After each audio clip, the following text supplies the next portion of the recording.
குறைஞ்சபட்சம் திரு சீமான் அவர்களாவது சட்டசபைக்கு போகணும் அப்படின்ற எண்ணத்தில் இருக்காருன்னு போட்டிருக்கு சார். இதில் முழுக்க முழுக்க பிழையான ஒரு செய்தி. ஜூனியர் விடனில் இந்த செய்தியெல்லாம் விசாரிச்சுட்டு போடுறாங்க. சீமானோட அடிப்படை கொள்கையை புரியாமல் அந்த செய்தியை போட்டிருக்கிறார்கள். இது நீங்கள் யாரும் சோர்ஸ் சொல்ல வேண்டியதே இல்லை. இயற்கைக்கு மாறானது, இயற்கைக்கு முரணானது, சீமானின் கொள்கைக்கு எதிரானது.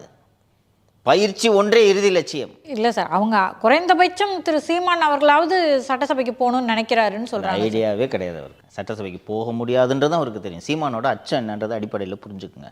ஏன் யாருமே ஜெயிக்கக்கூடாதுன்றதில் உறுதியாக இருக்கிறாருன்னா, போட்டி போட்டு நாம் ஏற்கனவே முன்னாடி விவாதித்த போது நம்ம சொல்லியிருப்போம், ஒரு 10 தொகுதியை அல்லது 20 தொகுதியை குறி வச்சு 4 வருஷம் வேலை செஞ்சிங்கன்னா நீங்கள் அந்த 20 தொகுதியில் அதிமுக திமுக கூட உள்ள நுழைய முடியாதபடி நீங்கள் உங்களுக்கு வெற்றியை காட்ட முடியும். ஆனால் 234 தொகுதியில தான் நிற்பேன்ட்டு மீண்டும் மீண்டும் ஒவ்வொரு முறையும் நீங்கள் கவனிச்சிங்கன்னா, ஒவ்வொரு போன தேர்தலுக்கு நின்ன வேட்பாளர் இந்த தேர்தலுக்கு இருக்க மாட்டான். பார்த்துறீங்களா?